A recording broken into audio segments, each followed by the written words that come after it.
muchísimo, muy buenas tardes, un placer saludarles. Bienvenidos a esta quinta sesión de nuestro seminario de filosofía y videojuegos. Estamos mirando el libro que se llama Archeogaming, ¿no? El que hemos estado trabajando estas últimas 5 semanas, ya llevamos 5 semanas, es decir, un poco más de un mes, muy juiciosos nosotros. Archeogaming, un libro de Andrew Reinhardt que justamente trata de, bueno, como lo dice ahí, una introducción a la arqueología en y de los videojuegos. Ya la vez pasada habíamos terminado la introducción, incluso habíamos terminado el primer capítulo, y hoy vamos a trabajar el segundo capítulo. Este capítulo es un capítulo muy sugerente, yo creo que lo podemos trabajar en toda la sesión de hoy, no es demasiado largo, empezando por ahí, tiene alrededor de unas 20 páginas. Ello en primer lugar, y en segundo lugar, es un capítulo más bien hasta cierto punto anecdótico. El autor se va a poner a recordar como cuáles han sido sus experiencias con ciertos juegos que tienen que ver con el ámbito de la arqueología, ¿no? Entonces lo vamos a ir reconstruyendo con calma, pero repito, pues muy seguramente nos tomará la sesión de hoy y pues muy probablemente la próxima sesión estaremos arrancando con el tercer capítulo. Recordemos que la estructura general del libro nos había dispuesto un poco el planteamiento de los capítulos. En el primer capítulo íbamos a mirar los videojuegos como dispositivos del mundo físico, es decir, como dispositivos arqueológicos en términos del mundo físico.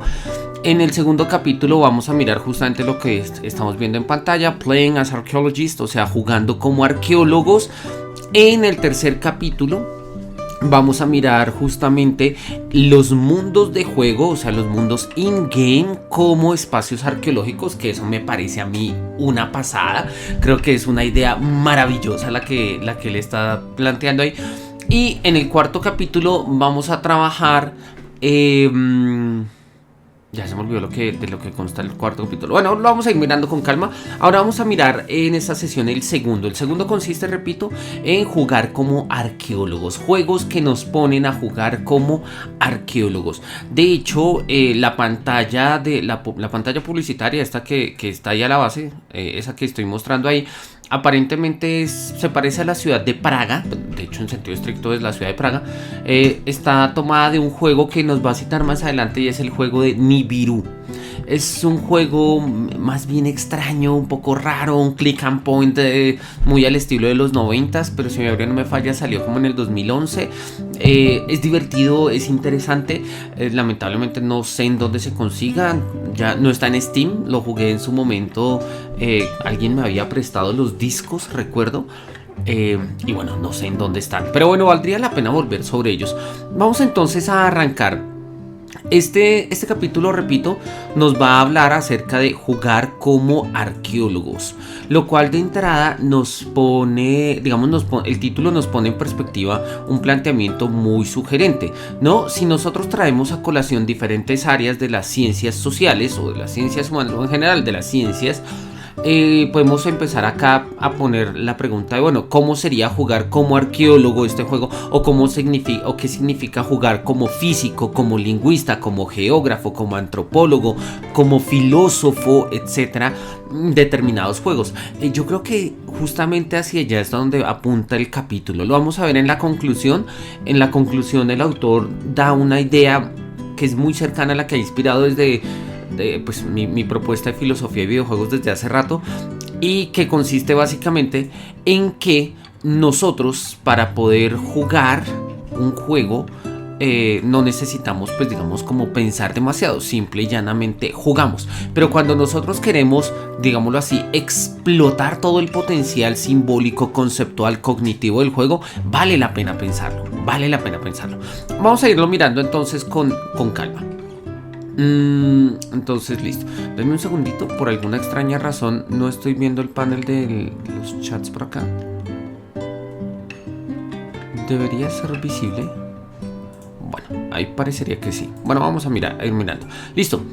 Entonces él arranca con una consideración muy sugerente, y él dice, mira, cuando nosotros hablamos de jugar como arqueólogos, no solamente hablamos de los grandes arqueólogos de los videojuegos o de las historias de ficción tipo Indiana Jones, tipo Lara Croft, sino que tradicionalmente nosotros nuestros grandes referentes de arqueólogos en el mundo real, por decirlo así, en el mundo natural, como le llama el autor, consisten justamente pues en arqueólogos de ficción, ¿no?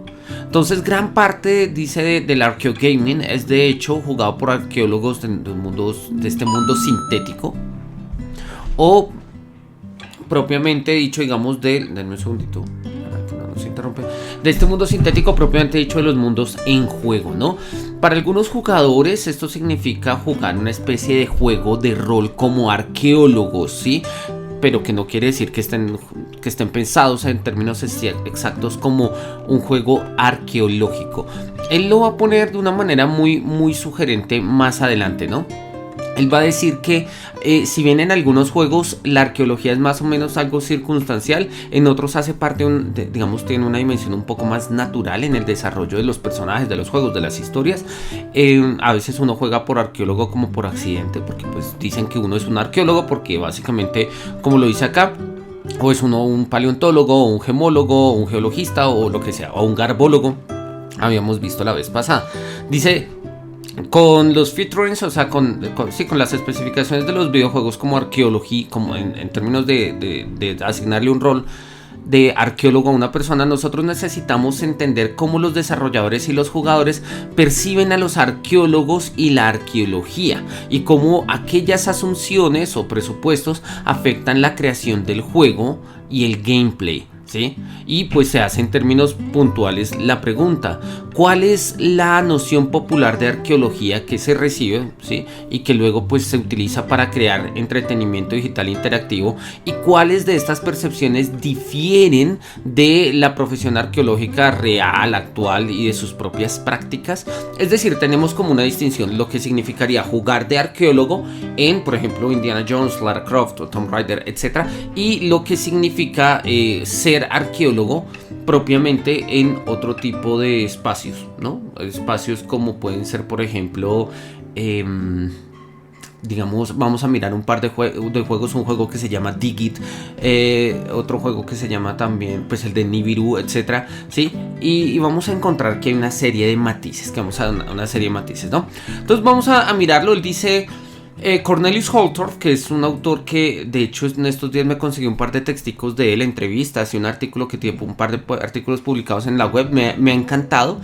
Él dice que la arqueología académica de su propia existencia al establecimiento, digamos, hacia el establecimiento de una fascinación muy amplia y popular con la arqueología, en vez de que sea al revés.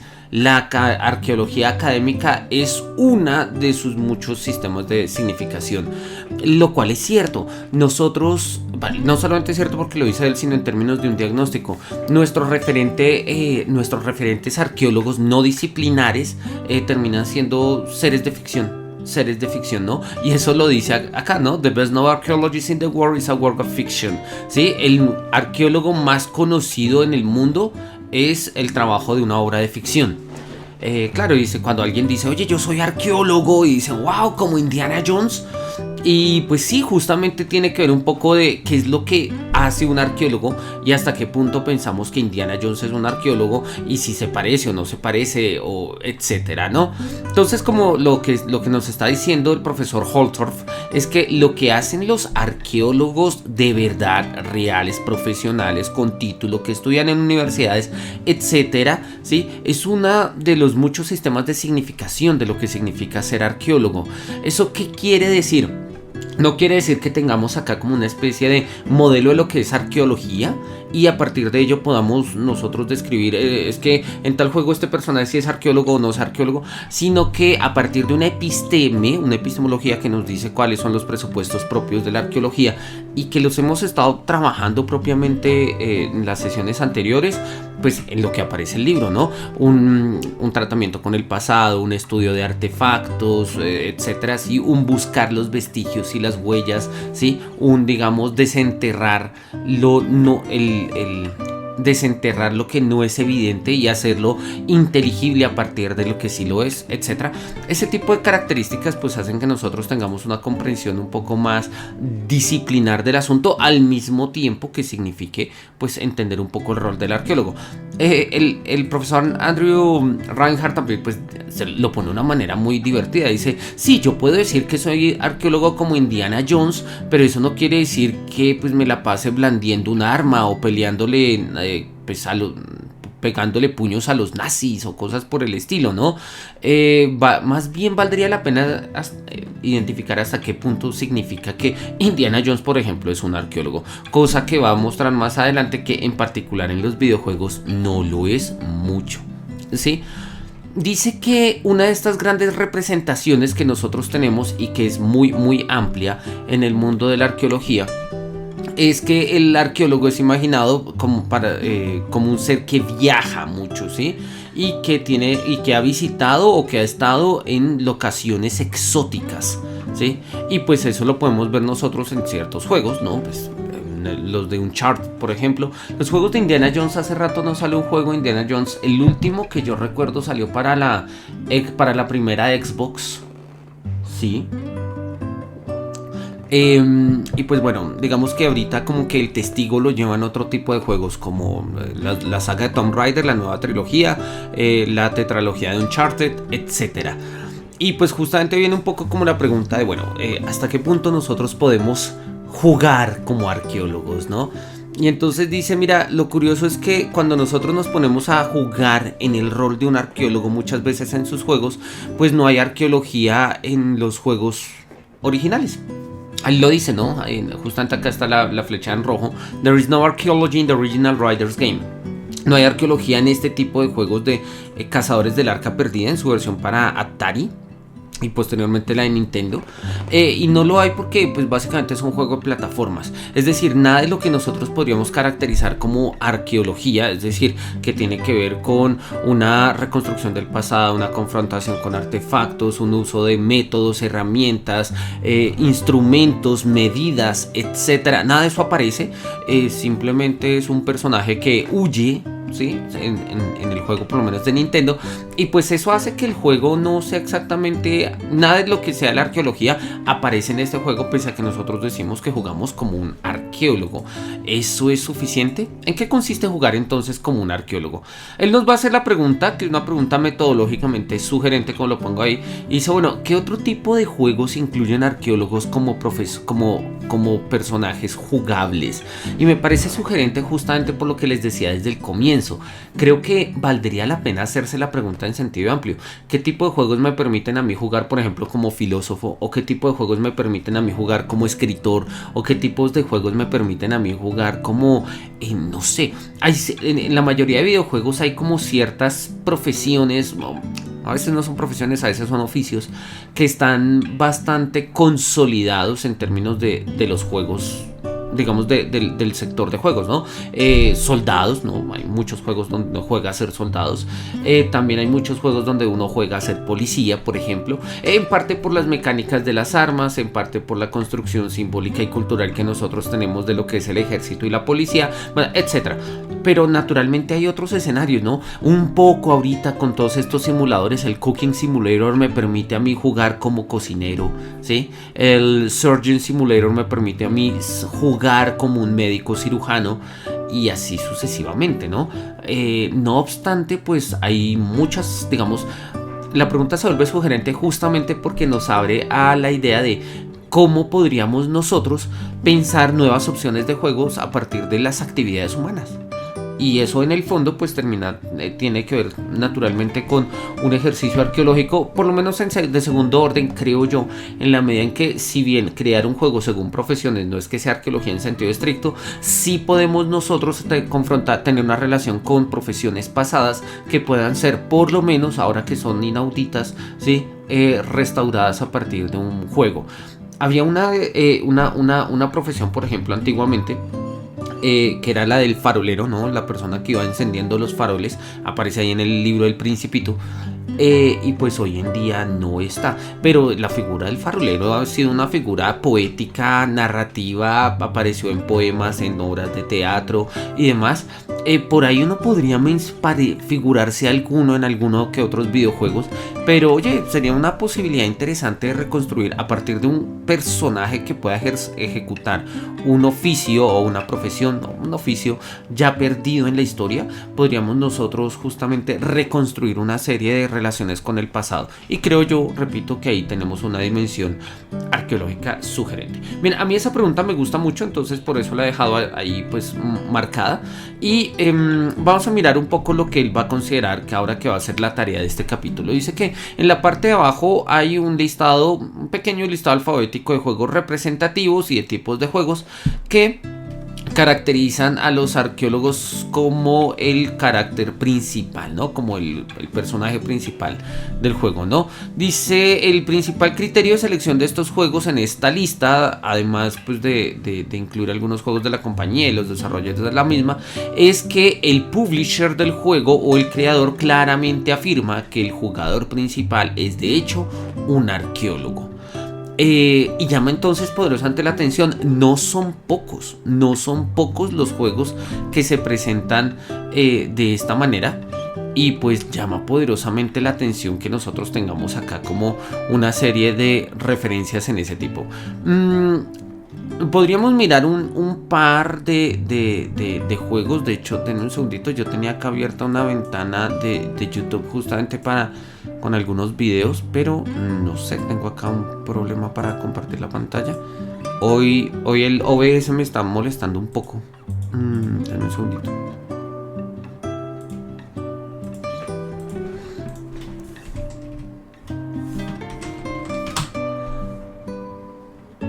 Bueno, no sé, no me funciona. Bueno, no pasa nada. Ahorita miramos porque lo tengo con otro, ya lo tengo cargado. Bueno, en fin. Nos va a mostrar acá diversos juegos. Nos va a mostrar, por ejemplo, un juego que se llama Amaranthine Voyage, The Tree of Life, ¿sí? Entonces, que es un juego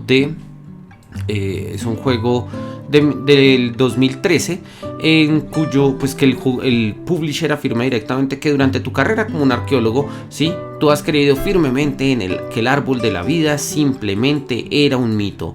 No obstante, te vas a dar cuenta de que no es así, y entonces pues vas a empezar a tener como otro tipo de relaciones y de cosas, ¿no? Entonces es un poco, ese es un juego tipo click and point. A ver si ahora sí lo puedo mostrar. No, por acá. Ahora sí me funcionó, listo. Ahí estamos viendo, como les estaba comentando, ahí estamos viendo justamente algunas escenas del juego de... Si yo lo pongo en pantalla completa deberíamos poderlo ver así. Sí, algunos capturas de pantalla, digamos, o bueno, es un in-game del juego de Amaranthine Voyage, en donde nos dice él que pues se trata justamente que uno es un arqueólogo que ha creído que la idea del árbol de la vida es un mito, pero pues que de una u otra forma, si uno descubre un artefacto mágico y entonces abre un nuevo mundo de posibilidades. El juego, sí, es básicamente una especie de puzzle de un juego de rompecabezas, si se quiere, de objetos ocultos en los cuales pues nosotros tenemos que ir encontrando algunas cosas. Él dice, y lo dice, y es muy, muy válido, y pues lo ponemos en esos términos. No se hace realmente arqueología en el juego, no se hace, simplemente lo que se está haciendo es como recoger una serie de objetos que me desbloquean las siguientes pantallas. Simple y llanamente eso, ¿sí? Fue un tipo de géneros que funcionó mucho entre el 2006 y el 2015 más o menos. Todavía hay ciertos países donde gustan mucho estos juegos, pero en su momento en particular en Alemania, en Francia, ¿sí?, en Suiza, gusta muchísimo este tipo de juegos y de hecho hay una gran industria de ellos allá. Bien, bueno, ahí dejamos el referente, vamos a dejarlo ahí, ahorita compartimos la otra pantalla. Tenemos un par de juegos que se llama Ball de 1989, ¿sí?, que pues justamente dice, mira, tú eres un arqueólogo del futuro de 1999, o sea, 10 años después, enviado al escondite de Baal, ¿sí? Un demonio poderoso para prevenir que él ponga sus patas, ¿sí? En la última, en el arma suprema, ¿sí? Y entonces pues básicamente de eso se trata, es un juego antiguo y él dice, mira, pero tampoco hay mayor razón para que el carácter tenga que ser un arqueólogo, excepto en que su trabajo es hecho pues en el subsuelo, ¿no? En el subsuelo.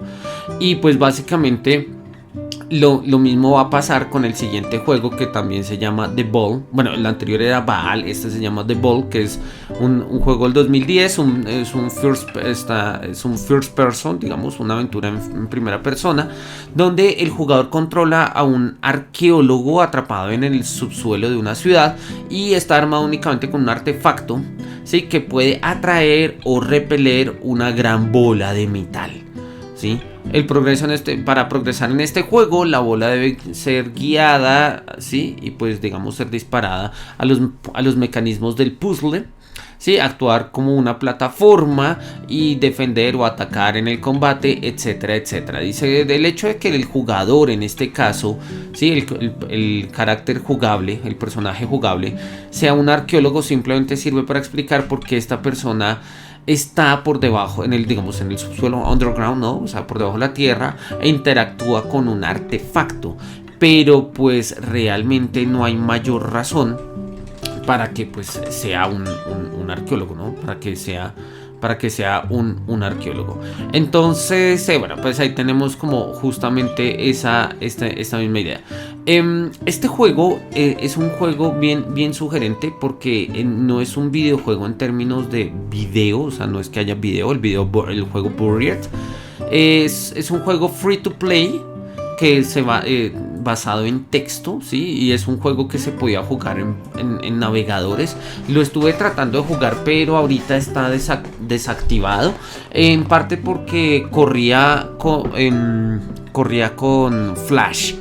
Y pues ustedes saben que Flash ya no se acepta en ninguno de los navegadores actuales. Entonces pues básicamente creo que hay una opción de jugarlo en la página justamente que está indicada acá, ¿sí? Pero bueno, no lo he encontrado. No lo encontré, sin embargo pues encontré algunas referencias. Y es un juego de texto. Un juego de texto básicamente es un juego en el que me presentan una situación descrita en un texto. Por lo general hay unas opciones con las cuales yo puedo responder, o incluso dependiendo de los tipos de juegos yo escribo y pues mis respuestas son interpretadas de alguna manera, ¿sí? En términos sobre todo de las palabras específicas que yo utilizo. Son entendidas por la inteligencia artificial, la máquina, el computador, y hace que el personaje pues pueda interactuar de una u otra forma con ello, ¿sí?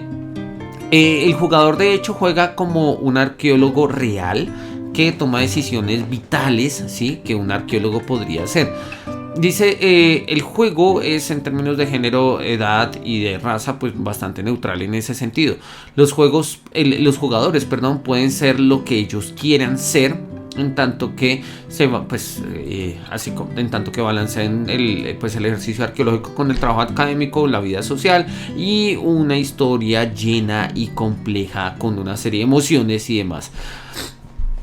Naturalmente dice que, a diferencia de otros juegos, y esto es algo que le llama la atención a él, acá sí hay unas dimensiones de la parte emocional del arqueólogo, algo que resulta real. Los arqueólogos, como todos los seres humanos, tenemos no solamente vínculos racionales con nuestro objeto de estudio, sino que también se crean vínculos emocionales. Y pues justamente en este juego pues van a aparecer algunos de estos aspectos, cosa que a él le llama poderosamente la atención y le parece sugerente, porque pues dice es algo que no ha aparecido en otro tipo de juegos. Bien, acá tenemos los juegos de Digit, ¿sí? En particular hay dos grandes juegos. Uno se llama Roman Town, que es un juego, lo estuve mirando en YouTube bastante y me gustó cómo se veía. No obstante, digamos que es un juego que no sé en dónde se pueda conseguir. Denme un segundito, me volví a... Ah, es que ya entendí por qué es. Este es el juego de Roman Town, ¿no? Donde nosotros básicamente, pues, somos unos arqueólogos, ¿sí? Que pues tenemos que hacer ejercicios arqueológicos, ¿no? Entonces dice que esta empresa esta empresa de juegos, de desarrollo de juegos, ¿no? Digit Games ha creado 8 títulos para computador y para sistemas iOS que combinan la arqueología con la educación e incluyen temas como Beat the Looters, o sea, como vence a los recolectores, la repatriación, se puede aprender acerca de los mayas, aprender acerca de las ciudades romanas, etcétera. Y se trata pues sobre todo de un juego como lo estamos viendo, que es un point and click, o sea, donde yo selecciono y voy poniendo las cosas en las cajitas. Ahí en las cajitas pues podemos ver que uno puede poner huesos, cerámicas, piedras, etcétera. Acá uno puede ser una reconstrucción de mosaicos y de otro tipo de frescos. Y bueno, digamos que en resumidas cuentas es un ejercicio sugerente porque es un juego pensado justamente desde la arqueología y para enseñar aspectos arqueológicos. Esto haría parte de lo que hoy en día llamaríamos como los serious games. Es decir, son este tipo de juegos que nos tomamos con seriedad, no porque los juegos no los tomemos con seriedad, sino porque la seriedad de estos juegos no radica en el juego mismo, sino en fines externos al juego. Ejemplo, la educación, ejemplo, la arqueología, ejemplo, la difusión, un negocio, etc. Hay toda una especie de gran branch, ¿no? De como una gran rama en el orden en el ámbito del diseño de los videojuegos, que trata justamente pues de eso, o sea, de cómo hay juegos que tienen otro tipo de finalidades, y eso es lo que tradicionalmente nosotros llamamos como un serious game. Hay una página, hay estudios internacionales sobre el tema, yo simplemente pues hago la acotación acá, valdría la pena volver sobre ello en algún momento. Bien, está también el otro juego de ellos que se llama... ¿dónde está? Acá, Mayan Mysteries. Mayan Mysteries. Yo también tenía acá la imagen. Déjenme ver si la puedo mostrar. Se me fue. No se la cerré. Mysteries. Bueno, volvámoslo a abrir.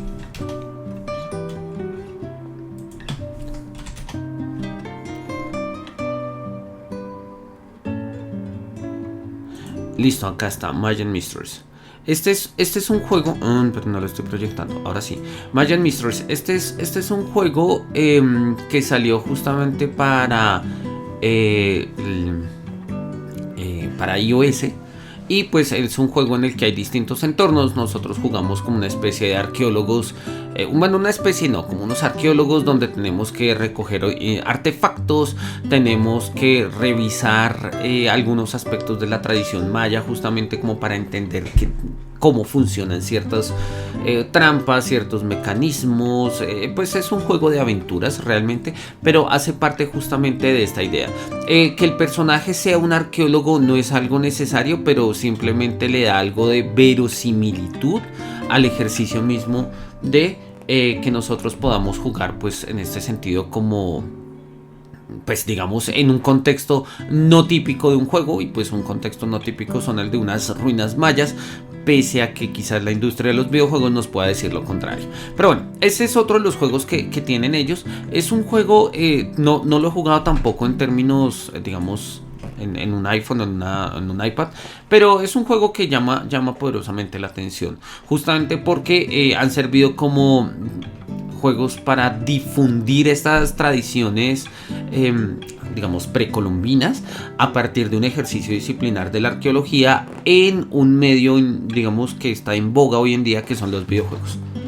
Bien, tenemos otro juego, que el juego se llama Glowgrass. Glowgrass es trata de una expedición xenohistórica, ¿sí? Para recuperar los artefactos de los antiguos, los cuales toman sorpresivamente un tono humano y personal, ¿sí? En esta especie de historia de un futuro lejano y de ciencia ficción, ¿sí?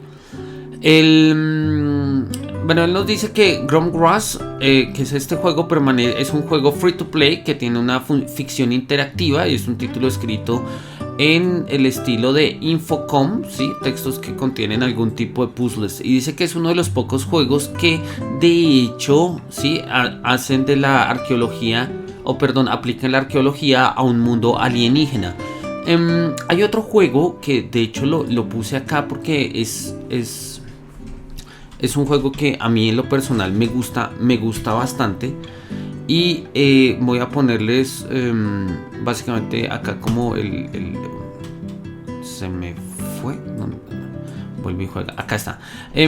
Es un juego que consiste justamente. Es un juego que consiste justamente en que nosotros reconstruyamos a partir de ejercicios escritos una serie de mundos. Y es un juego muy sugerente porque lo que al final. Uno va interactuando, bueno, acá lo que vemos es una persona saltando en distintos planetas. Dependiendo de los planetas en los que nosotros entremos, vamos a tener, digamos, como distintas situaciones. Denme un segundito.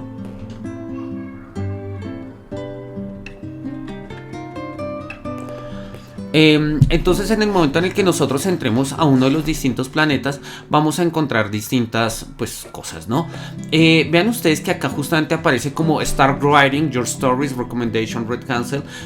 Nosotros en cada mundo vamos a ir encontrándonos una serie de artefactos y el juego nos va a preguntar algo del tipo, bueno, ¿qué es lo que estás viendo? ¿Sí?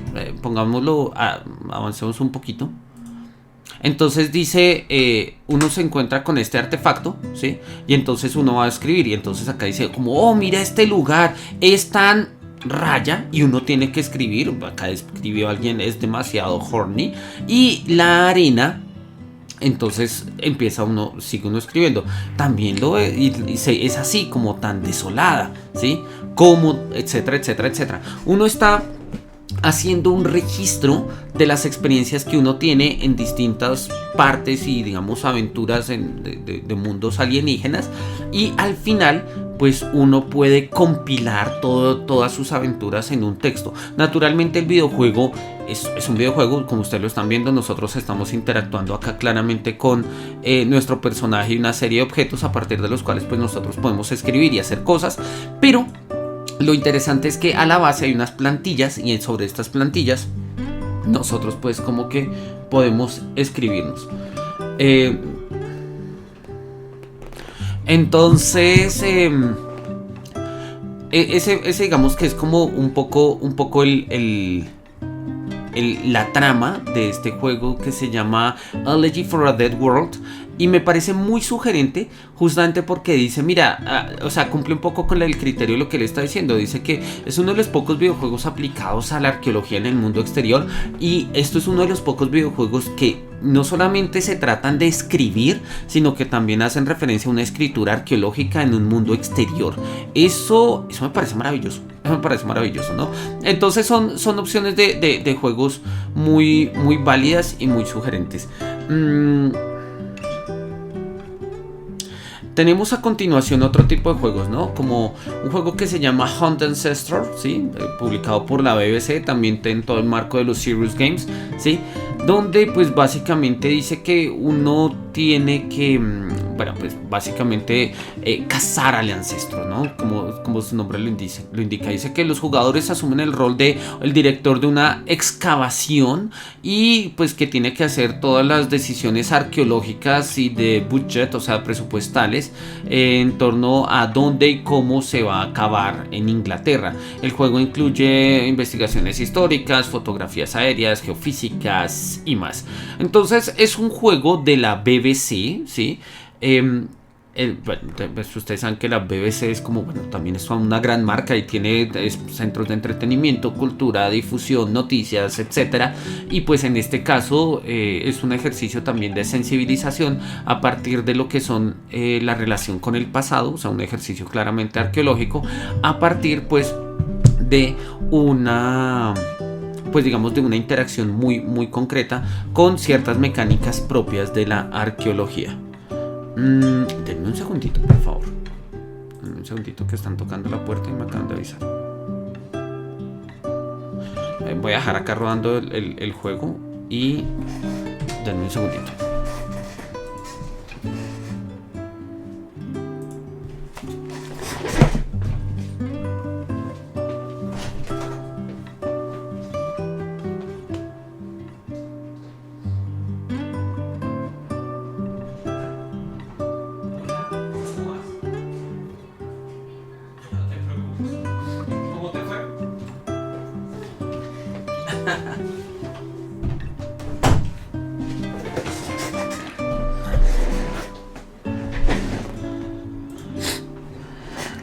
Bien, listo. Entonces, bueno, ese era el juego de Hound Ancestor. Bueno, acá habíamos dejado el otro.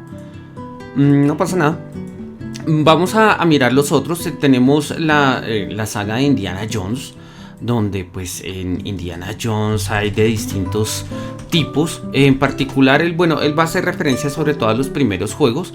Más adelante va a poner incluso el ejemplo de los juegos de Lego, que son unos juegos, pues ustedes creo que muy seguramente los conocerán. Son unos juegos en los que pues uno juega, valga la redundancia, como Indiana Jones, pero realmente, y es algo que a él le llama la atención, uno juega como Indiana Jones, que es arqueólogo, pero realmente uno nunca juega como arqueólogo, ¿sí? Dice, uno juega más bien como un luchador, alguien que caza tumbas, alguien que encuentra templos, alguien que colecciona artefactos, pero no hay en los juegos de Indiana Jones algo exactamente que sea como tal arqueología, ¿no?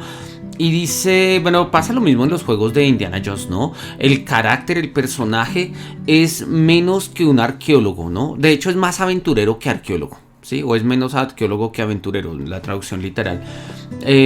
Sí, y es lo que de una u otra forma pasa. Cuando nosotros vemos el juego, ¿sí? Nosotros vemos que Indiana Jones con sus sombreritos, su morral, su chaqueta de cuero, en fin, sí, su látigo para subir, escalar y dar vueltas por ahí. Pues va desarrollando va desarrollando un personaje, una historia, toda una caracterización de lo que es el ícono del arqueólogo aventurero, pero pues es más aventurero que arqueólogo, claramente. Bueno, acá se nos paró un poquito, vamos a dejarlo ahí. Vamos a mirar el otro juego, que repito, es un juego que en lo personal a mí me gustó mucho. No le dediqué apenas un par de párrafos. Yo lo jugué hace muchísimos años. Y es un juego que trata específicamente de muchas cosas, ¿no? Trata de muchas cosas. Es que eso es lo que me llamaba la atención del juego. Y de hecho él mismo lo dice ahí. Ahí tenemos la pantalla de carga del juego. Y vamos a ponerlo acá. Dice, mira, Nibiru Age of Secrets. Es un juego del 2005. Y dice que el publisher dice, Martin Holland es un lingüista y arqueólogo. Bueno, es un estudiante de lingüística y de arqueología. Y se encuentra envuelto en una serie de misterios que incluyen mayas, nazis y extraterrestres. Y sí, tal cual, es una pasada, es un poco friki, es raro, es loco, pero él dice, oye, llama la atención que el personaje sea hiper especializado, que el personaje sea alguien que trabaja, bueno, él lo pone acá como arqueolingüística, o podríamos decir que es lingüístico, él trabaja con lingüista y con arqueología, pero de una u otra forma, el escenario es muy sugerente, porque justamente hace referencia a Nibiru. No sé si ustedes se acuerden o sepan, Nibiru tradicionalmente ha sido el nombre que se le ha dado a un planeta. Miren, yo creo que podemos, bueno, ahí está nuestro personaje. Vamos a hacer lo siguiente, vamos a abrir la pantalla acá de Nibiru, vamos a buscarlo en Wikipedia, ¿sí? Nibiru es un planeta, ¿sí? De la mitología babilónica, como aparece acá, y ha tenido muchos vínculos con aspectos esotéricos, ¿sí?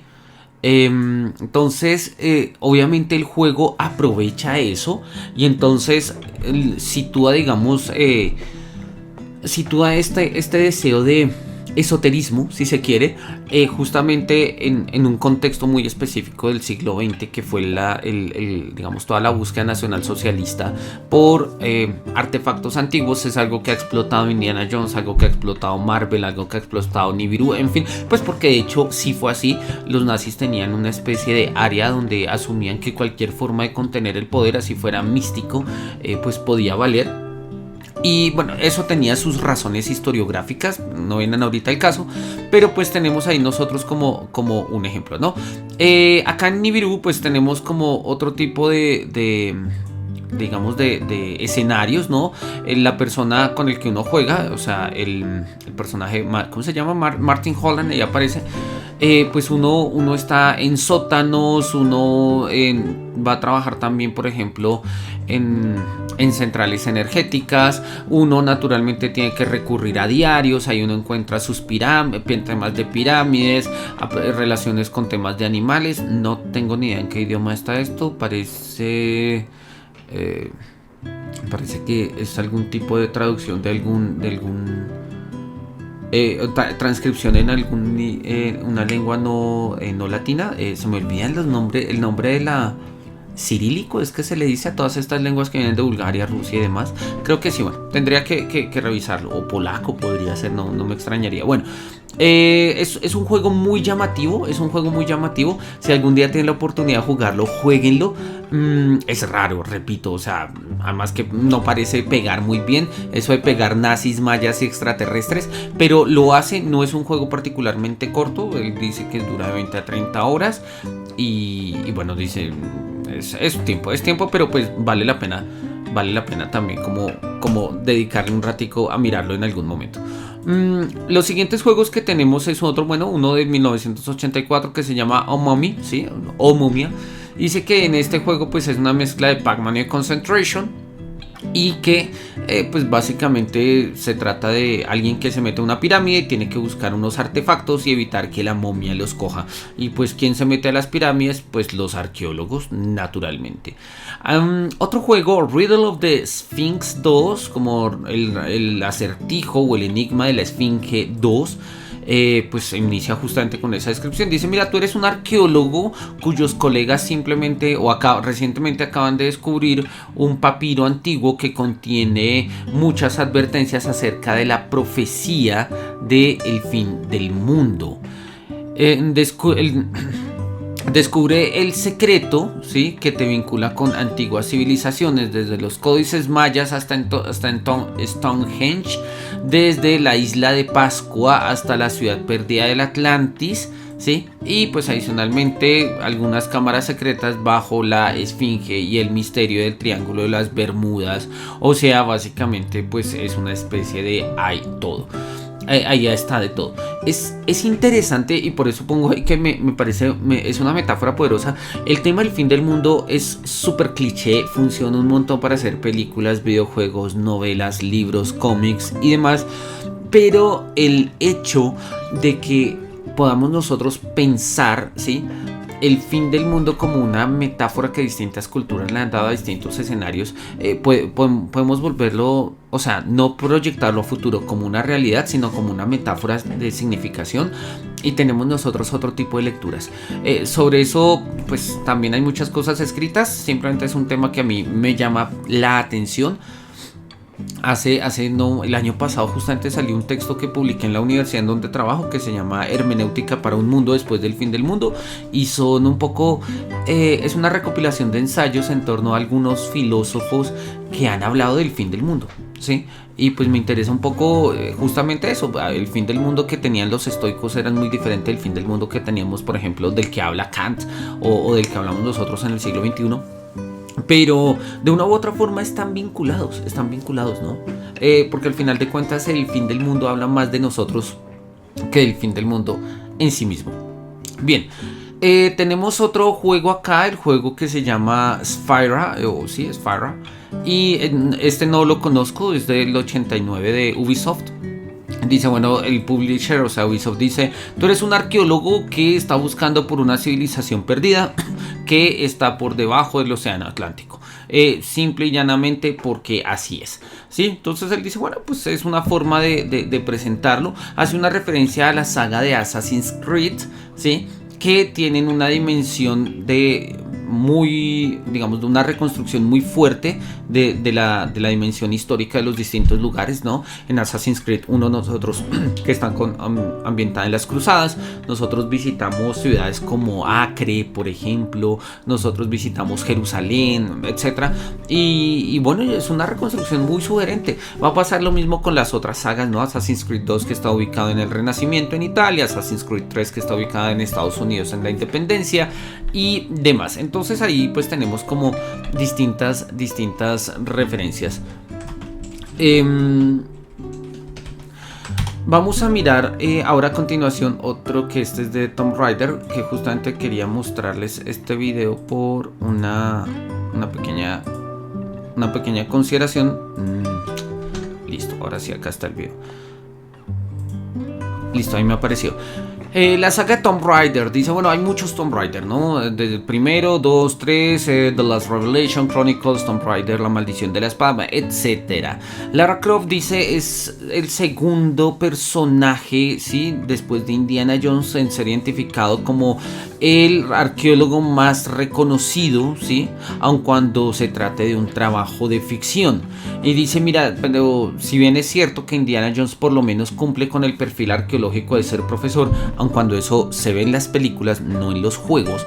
Uno de los juegos, quizás aparece uno en la oficina, me acuerdo en el juego de LucasArts, de Indiana Jones y la Última Cruzada, que aparecen los estudiantes y uno dice como, ay, qué mamera los estudiantes, qué pereza los estudiantes, y se va uno por la ventana. Pero pues es normal que los arqueólogos sean profesores, ¿no? Justamente por la naturaleza de su disciplina. Dice, Lara Croft ha escogido más, digamos, hacer una arqueología al margen de la academia, excepto que en el reboot de la saga, en Rise of the Tomb Raider, ella es una candidata a doctorado, que oye, pues no está mal, siendo quien es y pues descubriendo todo lo que descubre, ¿sí? En este tipo de juegos, ¿sí? Nosotros descubrimos de una u otra forma que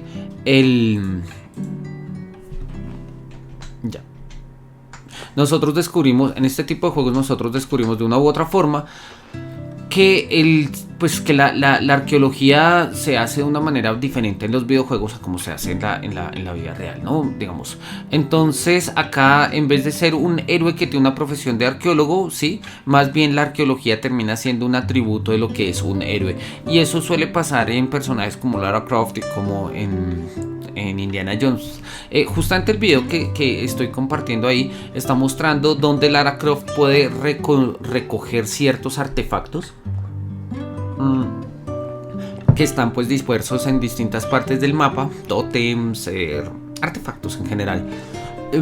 Yo siempre pensé, y es algo que he charlado en distintas instancias, que creo que es una mecánica de juego medianamente desaprovechada en este sentido. Y es medianamente desaprovechada porque Lara Croft coge el artefacto y lo guarda. Y uno abre el artefacto y te cuenta un poco la historia del artefacto. Te dice, no, mira, esta fue una cruz tallada por alguien en el siglo tal, donde aparentemente tal. ¿Por qué está acá? Bueno, o sea, hace alguna pregunta y uno dice, oye, pero finalmente se desaprovecha porque no tiene ese tipo de interacción, no tiene ninguna otra consecuencia dentro del juego. No está vinculado, no te da más información sobre el juego, no te sirve de pistas, no, simple y llanamente pues son coleccionables que se pueden coleccionar, ¿sí? Yo creo que haberlos vinculado a la historia central del juego de una manera más potente habría hecho que de estos artefactos algo un poco más orgánico. Pero bueno, es la manera en cómo están ahí. Pues nosotros tenemos justamente eso, la máscara Hania. Dice que esta tradicional máscara no representa una mujer hateful, ¿no? Bueno, como sí, una mujer que sí, una mujer odiosa, una mujer que odia, sí. Bien, tenemos obviamente los juegos de la saga de Uncharted, además de la cual acaban pues de salir la película, que son pues que son videojuegos que tratan justamente de la figura de un personaje como Nathan Drake. Vamos a ponerlo acá un poquito adelante para que veamos. Ahí tenemos, bueno, esto es de algún streamer, vamos a ponerlo así, no pasa nada. Acá nosotros tenemos la figura de Nathan Drake. Y la figura de Nathan Drake ahí está pues recorriendo algunos escenarios si mi memoria no me falla, esto es una ciudad que queda en el juego. Esto es una ciudad ubicada cerca del Himalaya. De hecho por eso hay nieve en el piso y demás. Pero la idea central de los juegos de Uncharted es pues básicamente la misma, ¿no? Nathan Drake es el tercero en la lista de arqueólogos, ¿sí? De los videojuegos después de Lara Croft y de Indiana Jones, aun cuando, ¿sí? Él es básicamente más que un cazador de tesoros, él realmente es una especie de pirata, ¿sí? A mí me llama la atención, justamente dice que así como Tomb Raider, Uncharted provee a los jugadores con alguna información histórica de cosas que ellos encuentran, pero no obstante a mí me parece que hay una diferencia narrativa entre ambos, mientras que en Uncharted los juegos nunca llegan, como lo digo ahí, nunca llega al plano sobrenatural de los artefactos, es decir, siempre hay una explicación intramundana, perdón. Siempre hay una explicación intramundana y racional de por qué estos artefactos funcionan como funcionan. En Lara Croft a veces sí terminan habiendo explicaciones extramundanas, ¿no? Por ejemplo, en el último Tomb Raider, en el The Shadows of the Tomb Raider, en el que ella pues básicamente desata el apocalipsis al robarse la daga de Kukulkan en unas pirámides mayas. Al final pues hay que luchar contra una encarnación de Kukulkan que sí es un humano pero termina siendo divino y uno termina tomando esos poderes divinos. Entonces sí, eso hay otro matiz, ¿no? Hay un matiz donde en el momento en el que el arqueólogo se vuelve místico, ¿sí? Y yo creo que es algo que vale la pena preguntarse y preguntarse con cierta seriedad, ¿no? Repito, lo que preguntamos acá por el arqueólogo podemos preguntarlo por el filósofo, por el filólogo, por el historiador, ¿sí? Es diferente hacer una filosofía intramundana sobre un determinado tema que hacer una filosofía mística sobre un determinado tema. Naturalmente esto pues obedece a una serie de situaciones y de circunstancias, pero bueno, vamos a dejar esas referencias ahí para poder seguir mirando las que siguen. Vamos a cerrar acá nuestra imagen para poder estar listo. Ya voy manejando mejor los controles del OBS. Tenemos un segundo apartado en este capítulo y son, bueno, NPCs, o sea, non-playable characters, o sea, personajes no jugables que son arqueólogos. Y pues tenemos acá una serie de referencias que básicamente he señalado en World of Warcraft, ¿sí? Podemos tener uno de los NPCs que son básicamente tienen más arqueólogos, entre otros pues por el desarrollo mismo del juego, ¿no? Donde hay muchos gemólogos, hay muchos geólogos y bueno, está un poco, sí, entre otras cosas porque hay muchísimos enanos, sí, que justamente por su hábitat en las montañas y por su conocimiento de las cuevas son capaces de reconocer no solamente digamos toda la dimensión geológica, sino el impacto de poblaciones vivientes, de elfos, de humanos, de orcos, etcétera, y pues su impacto en la tierra. Entonces bueno, ahí tenemos en el lore del juego tenemos toda una dimensión de arqueólogos. En las series de Mass Effect y particularmente en Mass Effect 3, este NPC que se llama Liara, ¿sí? Es una arqueóloga Asari, ¿sí? Que hace parte, que como parte de su historia pasada ha visitado el Minoan, el sitio de Minoan de Knossos, ¿no? O de Knossos, ¿sí? Y ha trabajado en su investigación. Y bueno, pues básicamente es un personaje medianamente importante en un arco de la trama. Pues no vamos a hacer acá demasiados spoilers, entre otras cosas porque no me acuerdo mucho ya del juego. Lo jugué hace mucho tiempo, salió en el 12 y creo que lo jugué en el 13. Y pues si les soy sincero no me atrapó mucho, entonces quedé como con el bache. Pero bueno, es uno de estos juegos. Oye, mira, qué pena, acá nos había escrito Arqueología Urbana. Te saludo desde Colombia otra vez, un gusto estar por acá. No había visto el mensaje, es que tengo un problema con el OBS y no me ha mostrado los mensajes. Dice que en el Shadow of Tomb Raider hay una tremenda maraña de cosas mezcladas, especialmente maya con inca. Para los gringos todo es lo mismo. Sí, total. Y me da ataque los aríbalos, las vasijas incas, junto a una escultura maya. A mí también, sí, de hecho, el hecho de que haya la reencarnación de Kukulkan se dé por allá en una tradición inca, y ellos lo resuelven así de una manera de, no, es que antes como que todos estaban unidos, y uno decía como, o sea, a mí me parecía raro que Square Enix haya hecho un juego de ese tipo.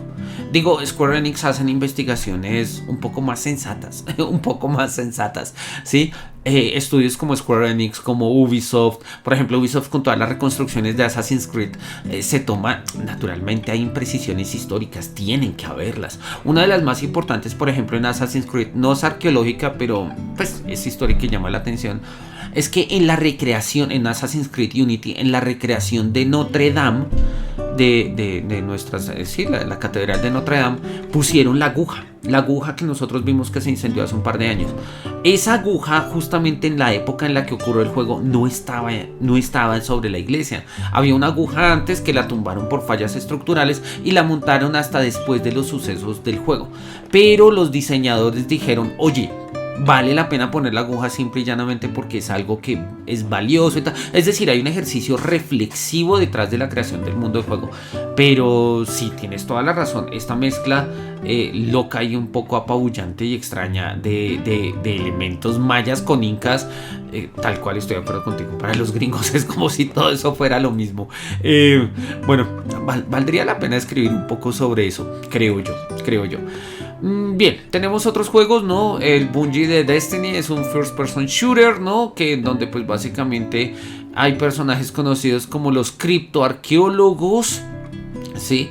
Y pues bueno, básicamente son criptoarqueólogos, que acá tenemos una especie de clase, por llamarlo así, que tiene pues una especie de características, condiciones y propias.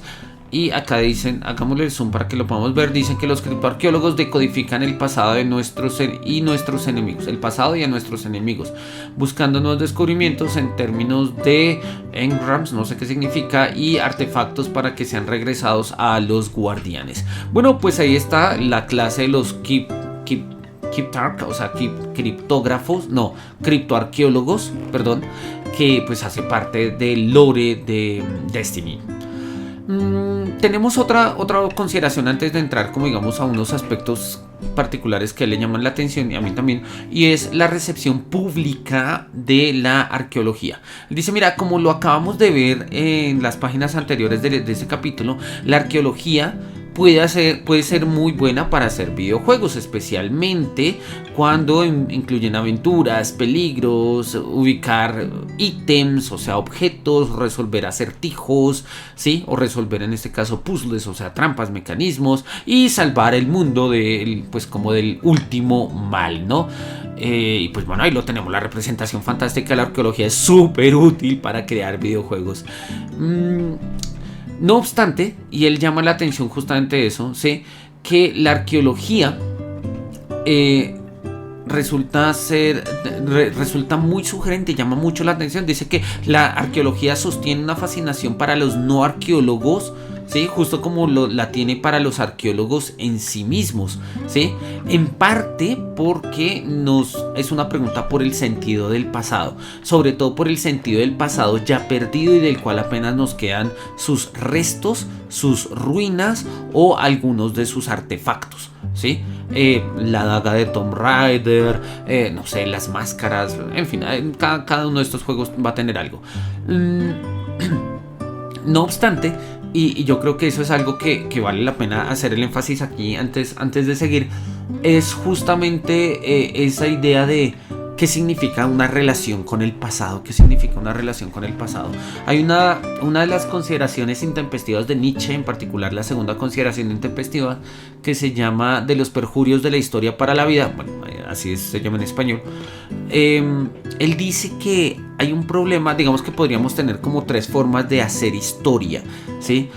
Una de ellas, él dice, es la historia esta museológica, que parece un museo donde hay que conservarlo todo, guardarlo todo, archivarlo todo. Y él dice, ese tipo de historia no deja vivir.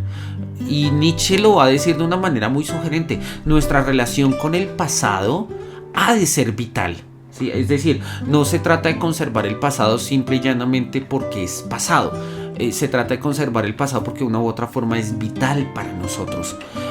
Eso nosotros lo podemos ver de manera más patente con el pasado reciente y sobre todo con el muy reciente. Cuando nosotros, no sé, al final de un semestre de estudios, de un semestre de trabajo, un año de trabajo, revisamos qué es lo que hay en nuestra casa, rápidamente podemos decir, mira, esto ya lo usé, basura, o lo vamos a reciclar. Esto ya no lo voy a usar, lo voy a donar, lo voy a regalar. Empieza uno como a disponer de las cosas, justamente porque no se trata de tenerlo todo guardado por el hecho de ser pasado. La historia de tener una dimensión vital, naturalmente, repito, eso es una pregunta. ¿Qué significa tener una dimensión vital? Pero bueno, vamos a dejarlo acá. Hacia el final del capítulo vamos a tener una consideración sugerente sobre el tema. Él dice que Holtorf dice que los arqueólogos son como los vaqueros de la ciencia porque ellos tienen el elemento sorpresa, ¿no? Más adelante va a hablar del elemento wow, ¿sí? Que hay en el ejercicio arqueológico, por lo menos para los no arqueólogos, ¿sí? Y justamente por ello pues se mezclan una serie de consideraciones un poco extrañas, ¿no?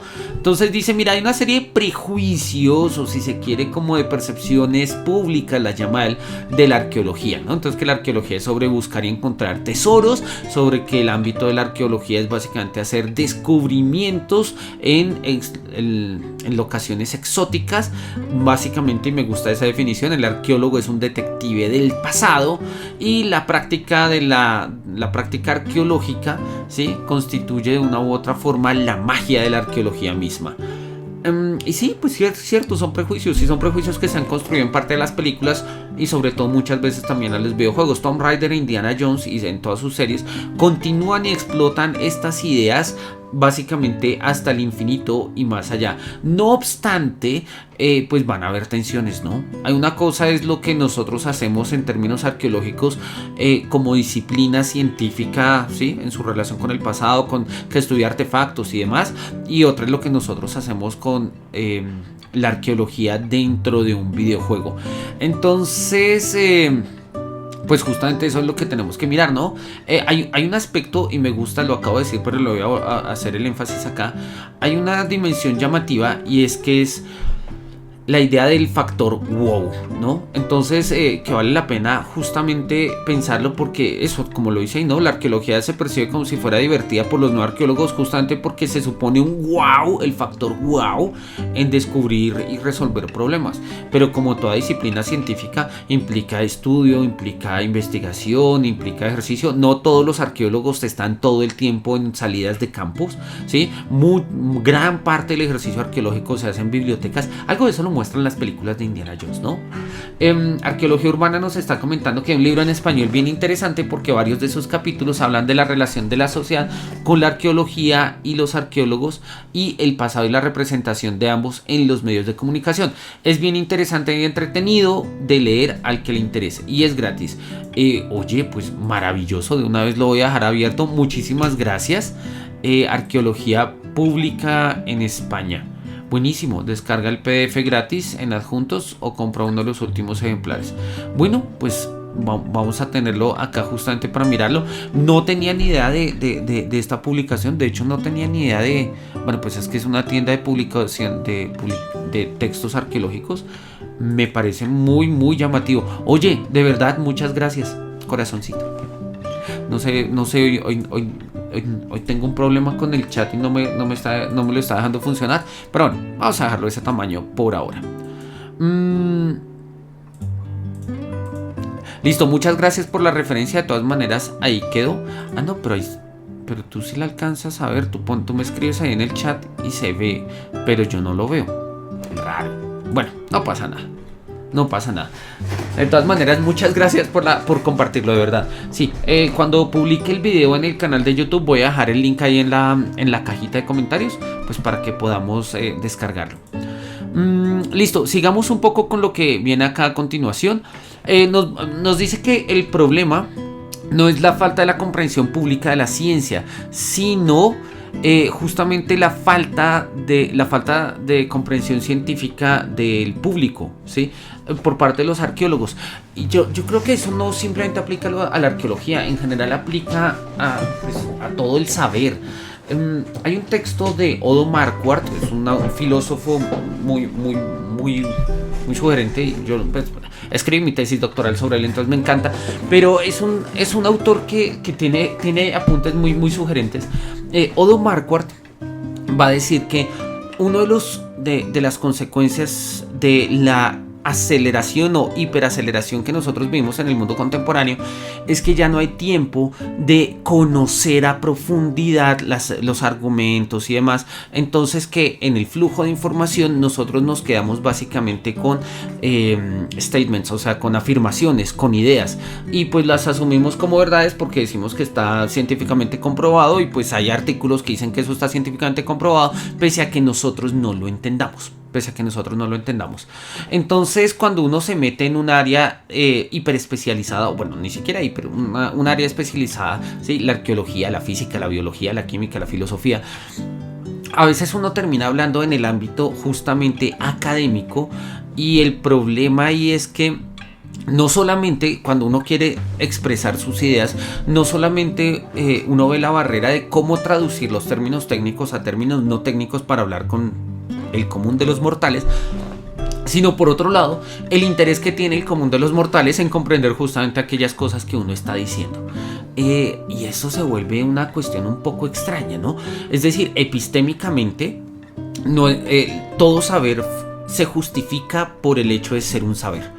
Aristóteles lo hizo de una manera muy bonita, ¿no? Dice, todos los hombres tenemos naturalmente el deseo de saber. Y de saber que, pues, de todo, de todo. Entonces uno puede hacer tanto astronomía como astrología, sí, en términos de saber. Y uno puede hacer la historia de la astrología y mirar y tal. Incluso uno puede poner ahí a mirar, sí, que Capricornio y Piscis y tales. Lo que pasa es que no son saberes empíricos, son saberes especulativos. Y pues al final de cuentas terminan siendo más... pues no tienen una episteme rigurosa, de tal manera que pues no las clasificamos entre las ciencias, pero hacen parte de algo que nosotros podríamos llamar en un sentido amplio como un saber. Es decir, hay gente que sabe de eso, puede que eso no tenga demasiadas aplicación en la realidad, aun cuando ellos crean que sí, pero oye, yo soy filósofo y pasa lo mismo.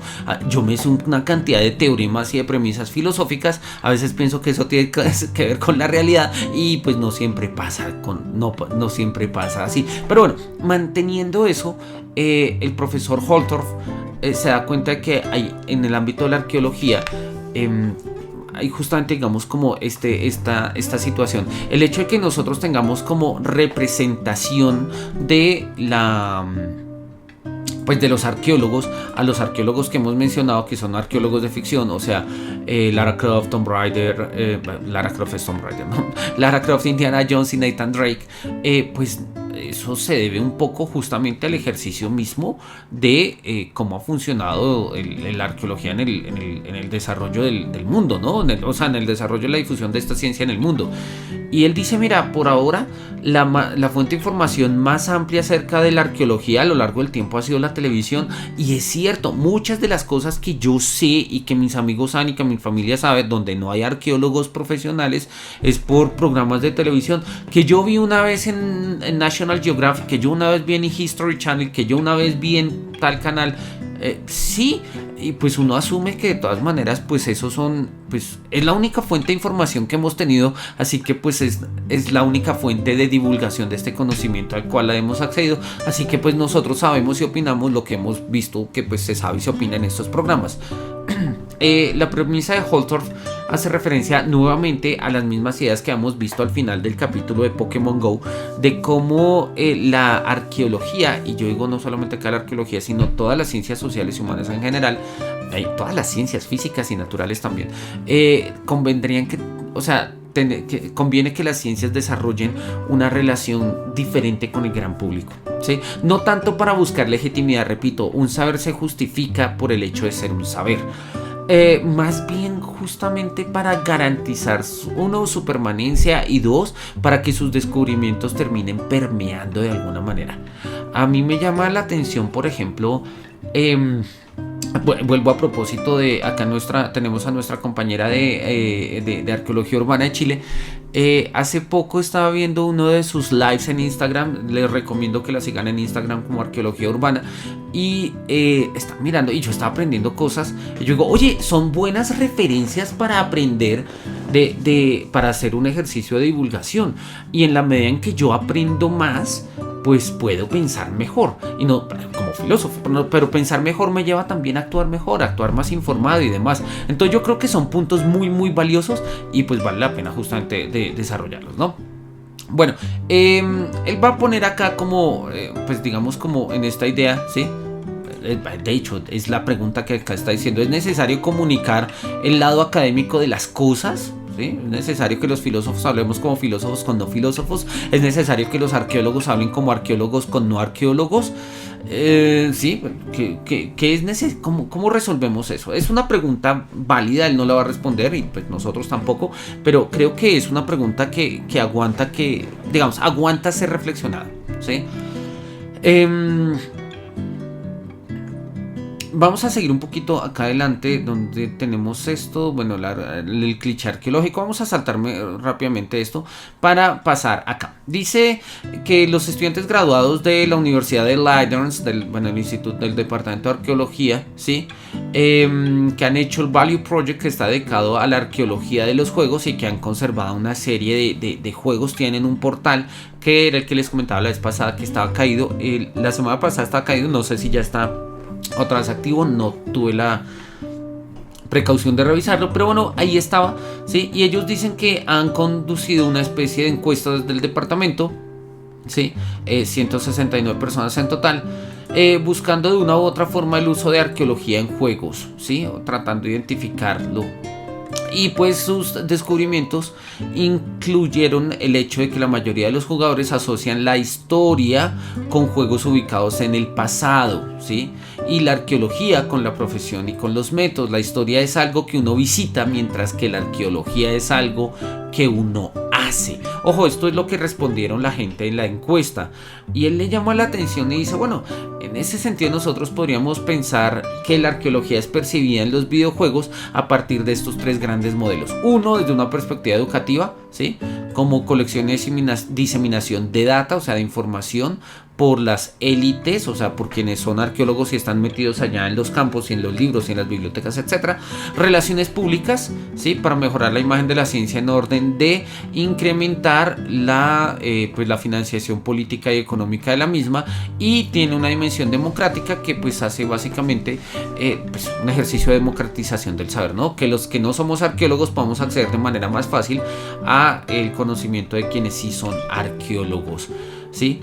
Y a él le llama la atención, y de hecho lo decía, mira, dice, es que es curioso, porque por ejemplo en el Atari Burial, cuando descubrieron los cartuchos de Atari de E.T., dice, la gente quería ayudar a los arqueólogos, no solamente compartiendo información, sino incluso en el trabajo de campo, ¿sí? Querían ir allá y meterse y excavar y abrir y medir y todo ese tipo de cosas.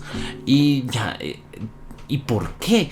Pues hay una especie de fascinación, hay una especie del wow factor, ¿no? Del factor wow, de la sorpresa, que pues todavía llama la atención, y son como nuestras representaciones que tenemos.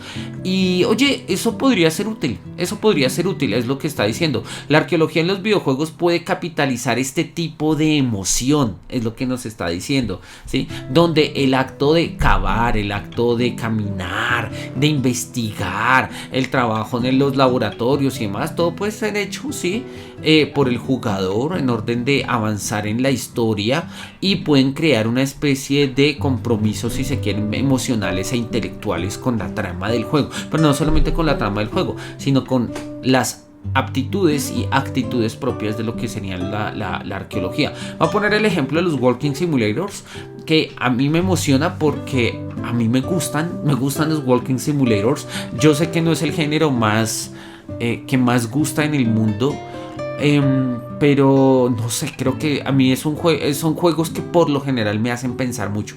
Creo que eso me gusta también, hace parte de mi experiencia de juego. Y pues él va a mostrar que los Walking Simulators también tienen una dimensión muy digamos muy apta, o resultan idóneas para pues el ejercicio de la arqueología. Los Walking Simulators son todos aquellos juegos en los cuales la tarea del juego, sí, pues básicamente lo que uno hace es caminar, ¿no? Caminar un poco. Y yo creo que justamente este tipo de escenarios de juegos nos abre un poco a esto que también nos acaba de escribir acá Arqueología Urbana, y es que nosotros podemos relacionarnos con el pasado. Yo estoy completamente de acuerdo contigo, ¿sí? Es cierto, esto da para hablar mucho, pero uno de los atractivos de la arqueología para la gente común es poder tener una experiencia con el pasado. De acuerdo, completamente de acuerdo.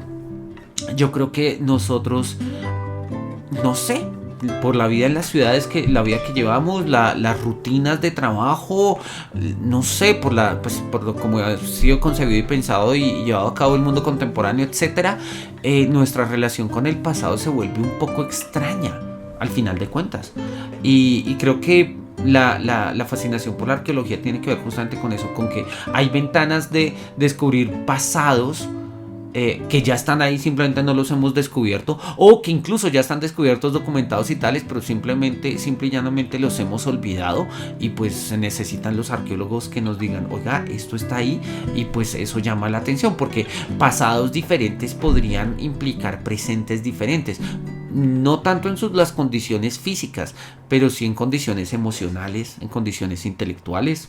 Oye, ¿por qué no? Dice, bueno, entonces en este sentido el arqueogaming podría funcionar como, acá lo pongo en unos términos muy técnicos, ya los explico, el arqueogaming como un corrector de justicia epistémica, ¿sí? Él va a mostrar que, digamos que muchos ejercicios arqueológicos, ¿sí? Pues al final de cuentas terminan siendo, pues, aspectos, digamos, terminan siendo ejercicios etnocéntricos, eurocéntricos, o terminan siendo ejercicios completamente colonialistas y demás. Y pues él dice justamente eso, ¿no? El error del colonialismo y del etnocentrismo es que marcaron el inicio de la tradición arqueológica. Pero como con el arqueogaming, ¿sí? Nosotros tenemos la oportunidad de mirar estos errores y pues compensarlos y resolverlos de otra manera, ¿sí? Y es algo que él va a mirar a continuación. Acá va a poner un ejemplo del juego de Hearthstone. Se nota que le gusta, le va a dedicar unas 4 páginas. A mí, si les soy sincero, el juego nunca me enganchó. Es un juego de Blizzard, acá está, de Blizzard Entertainment. Sí, es un free to play, es un juego de cartas online tipo Yu-Gi-Oh! Más o menos, es simplemente como para hacer la referencia para quienes no lo hemos jugado. Yo tenía acá cargado unas partidas de Hearthstone. Dame un segundo, no sé por qué. Listo, ahí tenemos unas partidas de Hearthstone. Vamos a dejarlas ahí arriba de fondo mientras terminamos de charlar esto. Y oye, es un juego que gusta mucho y no solamente gusta mucho, sino que hay competencias a nivel mundial y bueno, todo ese tipo de cosas. El juego está ambientado en contextos de la arqueología, ¿sí? Entonces pues él lo va poniendo acá y dice que pues básicamente la meta del juego consiste en ganar cartas y digamos acumular una serie de cartas según una serie de órdenes y demás.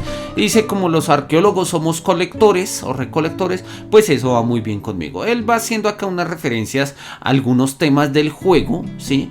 Desde el tablero, ¿sí? En el cual dice que mira, cuando uno se acerca al tablero de juego hay ruinas, columnas, pickaxe, o sea, picos, ¿sí? ¿Cómo se llaman? Picos, sí, monedas, pottery, cerámicas y demás. Y dice, oye, pues todo eso llama la atención. No obstante, sí, dentro de los temas del juego, pues él va reconociendo que hay aspectos como el colonialismo, hay aspectos también como el genocidio, y dice, son aspectos que en algún momento marcaron el pasado, así sea el mundo del juego, pero él como arqueólogo que está jugando, pues puede identificarlos, porque el jugador también juega de una u otra forma en el ámbito del mundo, pues de estos arqueólogos, de estos mundos de ficción, ¿sí?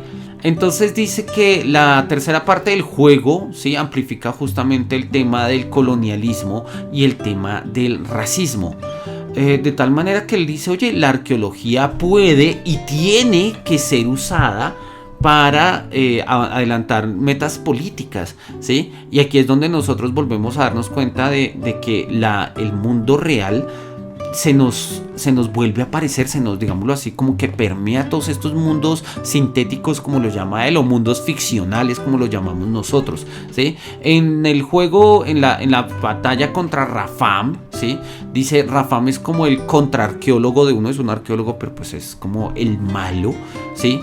Y dice, pues es una persona que simplemente quería recolectar las cosas buenas para sus propios fines, que tienen que ver con supremacía racial y todo ese tipo de cosas.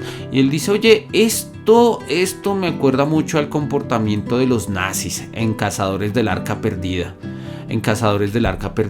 ¿Sí? Y le llama poderosamente la atención que podamos establecer, incluso en un juego de cartas, incluso en un juego aparentemente inocente, ¿sí? Pues free to play, o sea, ni siquiera hay que pagar para jugar, que tengan un trasfondo mediado por la arqueología, con tales sesgos sesgos no es la palabra, con tales compromisos políticos, por ejemplo. Él le llama por eso ante la atención eso, y repito, él dice que la arqueología puede y debe ser usada para que, pues, digamos, la arqueología no es neutral. La arqueología no es neutral, ¿no?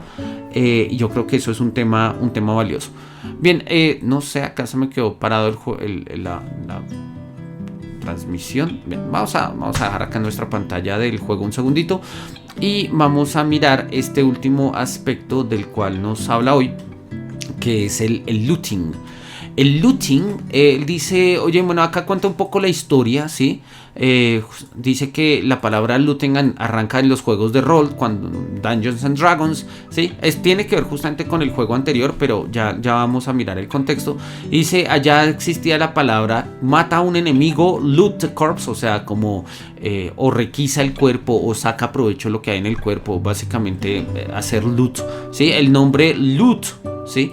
Y el verbo to loot no son términos extraños, ¿sí? En los campos de batalla del mundo real, ¿no? Pero en el mundo del videojuego se van volviendo muy, pues digamos, van tomando otros matices. Dice, cuando personalmente yo estoy jugando, dice, yo soy un pésimo arqueólogo, yo soy un mal arqueólogo, ¿no? Acá lo dice de una manera sincera, bella.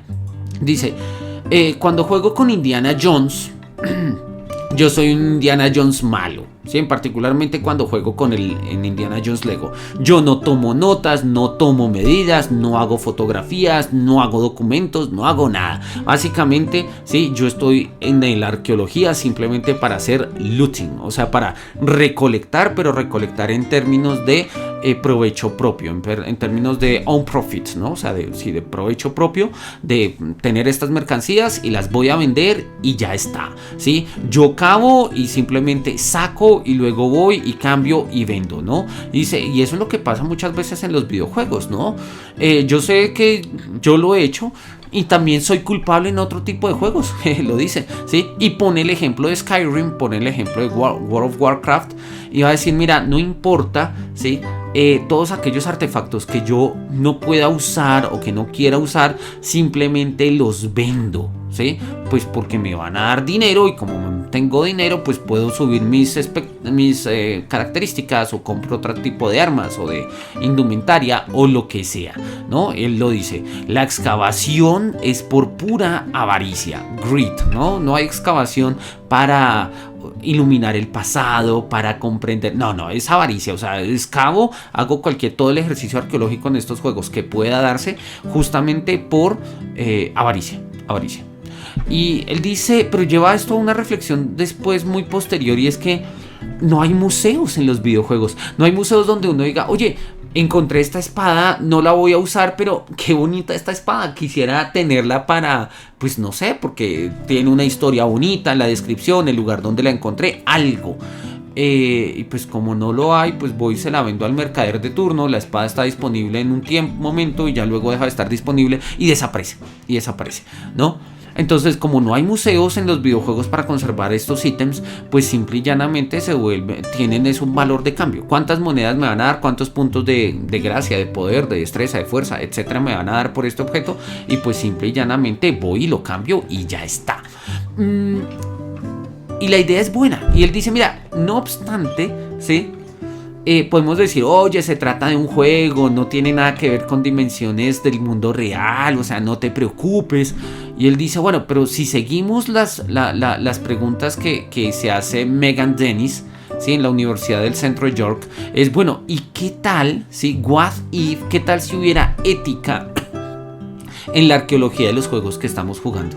Ese es un tema que ha tenido mucho eco desde hace unos 4 años, poco más, pero desde hace unos 4 o 5 años se ha estado escribiendo mucho sobre el tema, y es sobre el tema de la ética en los videojuegos.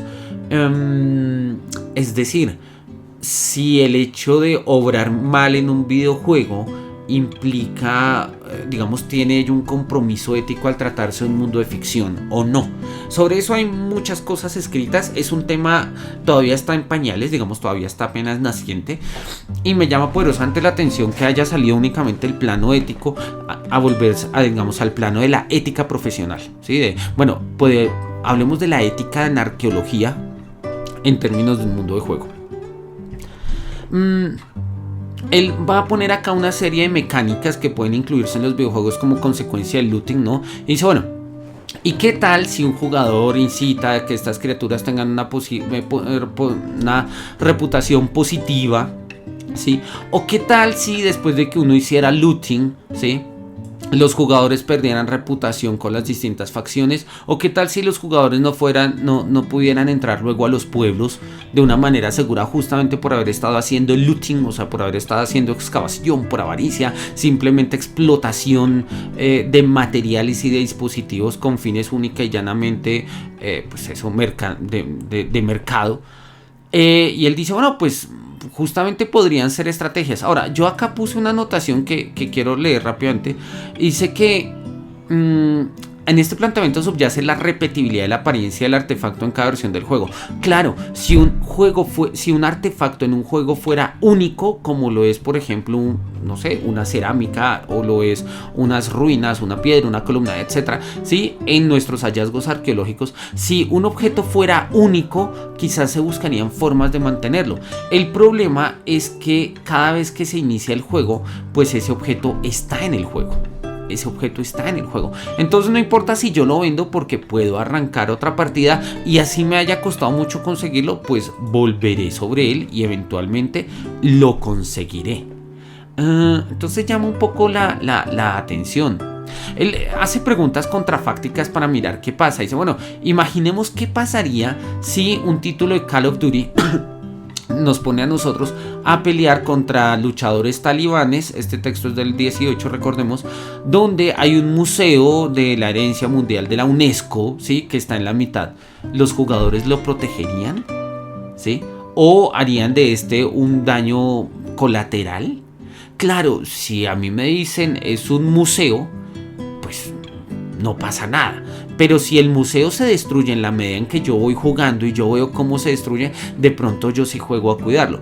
Lo que pasa es que ese tipo de mecánicas no están muy patentes. Ustedes recordarán cuando uno juega Call of Duty, si bien hay destrucción de edificios y tales, repito, uno arranca la partida y vuelven a estar ahí. Entonces realmente el museo, por más que se haya destruido, no se destruyó. Habría que jugar con el factor de la repetibilidad. ¿Qué tan repetible o irrepetible es un objeto en un videojuego para acercarnos con ello, digamos, a la dimensión, no sé cómo se llama en arqueología, a la unicidad, digamos, al carácter, sí, al carácter de único de un determinado artefacto en la historia, ¿sí? Y yo creo que eso es una muy buena pregunta. Una muy buena pregunta, ¿no? Bueno, él dice, él pone acá un ejemplo muy sugerente de Skyrim, y es el que va a tener acá, que dice como looting y ética, ¿sí?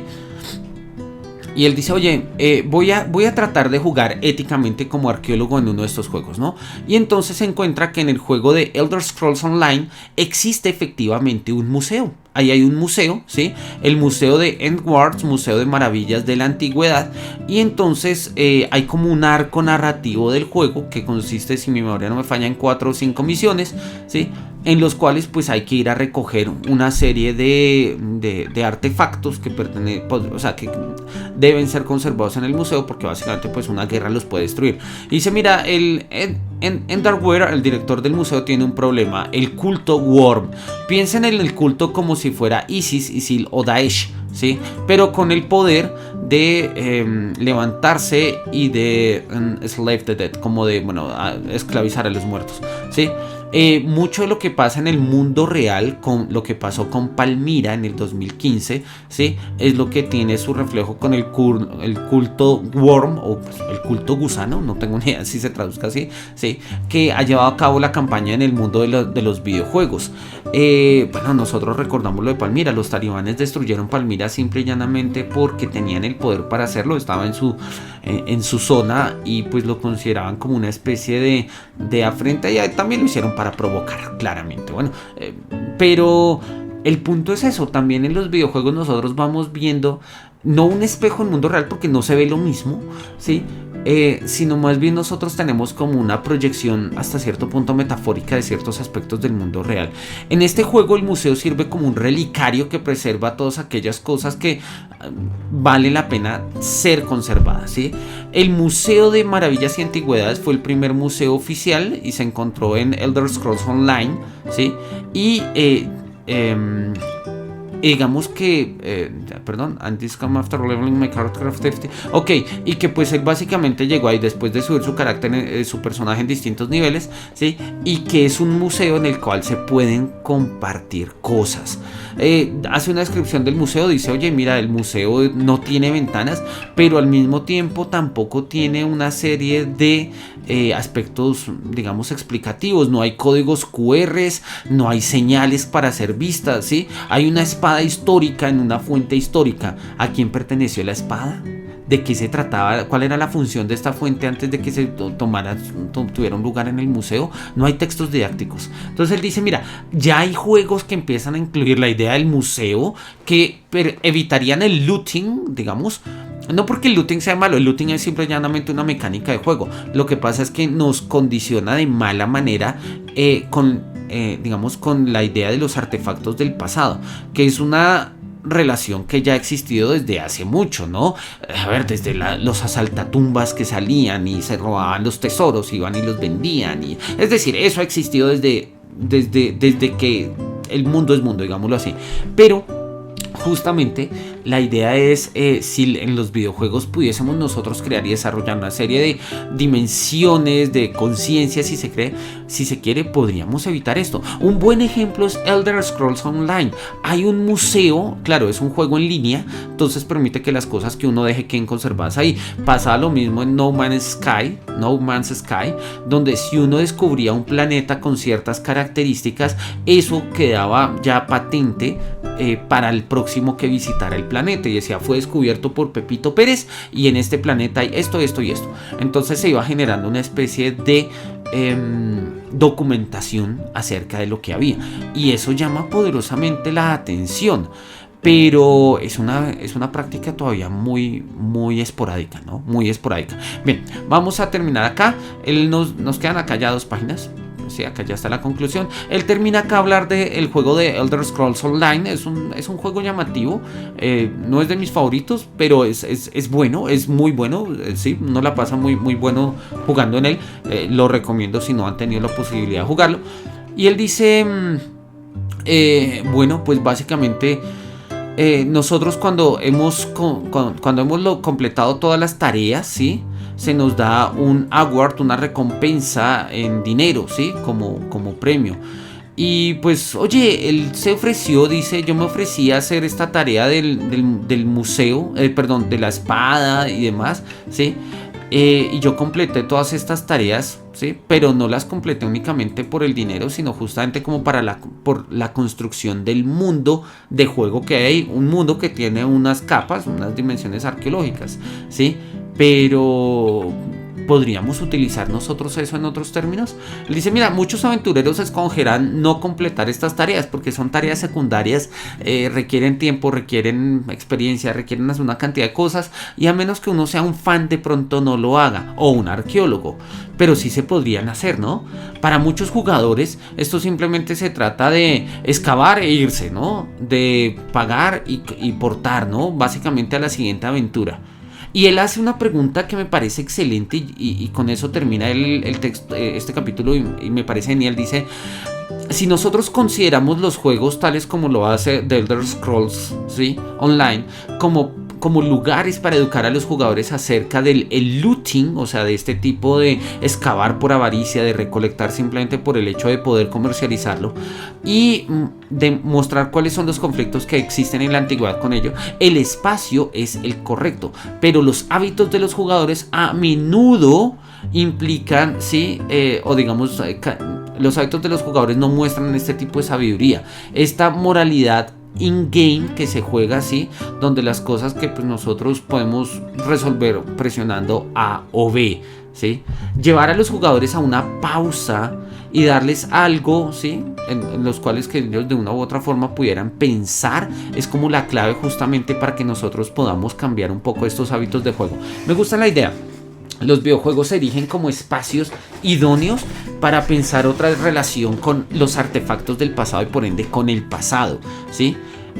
Pero al mismo tiempo valdría la pena que nosotros pues podamos articularlo pues justamente con los hábitos de juego, Acabo de ver tu pregunta, Sofía, dame un segundito, termino la conclusión y ya te la respondo. No te la había dicho, pero sí la leí, dame un segundito. En la conclusión que él pone, él dice, mira, los videojuegos como otro tipo de medios antes que ellos, sí, le permiten o le brindan al público la oportunidad de jugar a la arqueología siendo arqueólogos. Pero a diferencia de los libros, la televisión y otras películas, los videojuegos le permiten a los consumidores comprometerse activamente con los caracteres y las situaciones dentro de estas historias arqueológicas. Por lo tanto, se requiere pensamiento crítico. Si se pudiese fortalecer este tipo de pensamiento crítico justamente a partir de hábitos de juego, tendríamos una ganancia, tendríamos claramente una ganancia. Y repito, esa es una idea con la que en el fondo yo arranqué todo este ejercicio de filosofía y videojuegos. Para mí el ejercicio de filosofía y videojuegos tiene que ver con el ámbito de poder jugar y pensar. No que el pensar desplace al jugar, pero que tampoco se trata de que el jugar desplace al pensar. Dilthey, ya ustedes saben que a mí me encanta Dilthey porque he escrito toda mi vida académica, me he dedicado a estudiarlo. Dilthey dice: de la reflexión sobre la vida nace la experiencia vital. No al revés, no es que de la experiencia vital nace la reflexión sobre la vida, no es que primero la embarro y después pienso de ello. No, hay veces que yo hago cosas y simplemente porque no hay un ejercicio reflexivo no se forma la experiencia. Muchas veces pasa eso en los videojuegos. Si los videojuegos, o en general toda la industria del entretenimiento, pero me interesan los videojuegos, si los videojuegos no nos brindan un espacio de confrontación, un espacio de reflexión, no se consolida la experiencia de videojuego como tal. Y por eso a mí me parece llamativo y muy poderoso los videojuegos que nos hacen pensar, o cualquier ejercicio, así sean videojuegos que de entrada no nos hacen pensar, pero que uno puede establecer un ejercicio reflexivo. Creo que ahí se gana muchísimo. Y entonces estoy de acuerdo con la idea que nos presenta acá el autor. Ahora sí, Sofía, la pregunta que habías puesto: nihilismo moral. Bueno, la primera pregunta es ¿cómo entendemos nihilismo moral y bajo qué referentes? Tradicionalmente, cuando hablamos de nihilismo moral, lo entendemos en términos muy nietzscheanos, ¿no? O sea, Nietzsche en términos Nietzsche y Dostoyevsky, ¿no? Recordemos que Dostoyevsky interpreta esa frase de si Dios ha muerto, todo está permitido, que es la misma lectura que va a hacer años después Sartre en El existencialismo es un humanismo. Y la idea del nihilismo moral es que en el fondo, al no haber Dios, léase, no hay criterio último de fundamentación, pues la moral no hay moral que pueda fundamentarse. Entonces, uno pensaría que el nihilismo moral sería relativismo moral. Todo vale, pero eso es falso. El nihilismo moral es diferente. El nihilismo moral, en términos de Nietzsche, no es un todo vale, ¿sí? Que es la lectura de Dostoyevsky, repito, si Dios ha muerto, todo está permitido. La lectura de Nietzsche es el superhombre el que ahora le va a dar un valor a un determinado punto. Pongamos un ejemplo muy simple. A ver, tomemos acá. Yo creo que puedo tomar este espacio en blanco y hacer el ejercicio acá.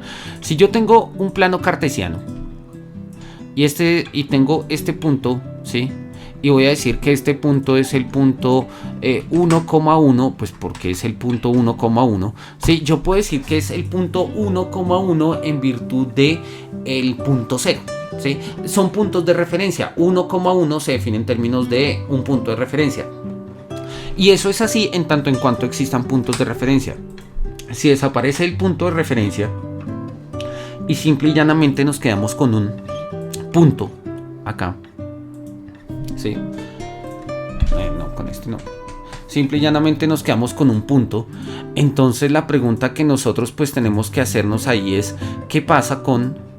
no sé, ahora no me dejó seleccionar el palito. Bueno, ¿qué pasa cuando nosotros simplemente nos quedamos con ese punto? ¿Ese punto sigue siendo 1.1? No, porque ya no hay referencia. Entonces, ¿qué valor tiene esto? Yo podría decir que es 9,5 Ok, 9,5. Pero ¿quién dice eso si ya no hay referente? La respuesta de Nietzsche es, esa respuesta la da el superhombre. ¿Por qué? Porque el superhombre, en términos de la consolidación de su voluntad de poder, es capaz de transmutar los valores. Y como puede transmutar los valores, pues puede crear valores. Entonces, ¿de qué va el nihilismo moral? El nihilismo moral básicamente va de la idea de no hay ningún valor que valga de manera definitiva, per se y por sí mismo, forever and ever. No, eso no existe. Todo valor surge de un ejercicio de valoración. Hasta ahí yo estoy completamente de acuerdo. Lo que no estoy completamente de acuerdo es que el ejercicio de valoración surja de una voluntad de poder. ¿Por qué? Porque yo creo que muchas veces en los ejercicios de valoración surgen de otras fuentes. Hay ejercicios de valoración que dependen de aspectos psicológicos tan simples como aprobación o desaprobación. Otros conceptos de valor surgen a partir de determinaciones históricas, circunstancias sociales, de aquello que me gusta o no me gusta, o sea, hay muchos factores. Entonces, digamos que yo estoy de acuerdo con la idea de la propuesta del nihilismo moral hasta la mitad. Es decir, hasta reconocer que el ejercicio, el reconocimiento de los valores depende de un ejercicio de valoración. Hasta ahí estoy de acuerdo. Que esa valoración dependa de una voluntad de poder, me parece que es una salida muy romántica de Nietzsche por el genio romántico, ¿no? Esta persona genial e increíble que es capaz de crear valores. Yo creo que los hay naturalmente, hay personas que son capaces de hacerlo. Incluso hoy en día los llaman influencers, pero creo que van por otro lado. Creo que en el fondo incluso los mismos influencers no hacen más que repetir otro tipo de valores.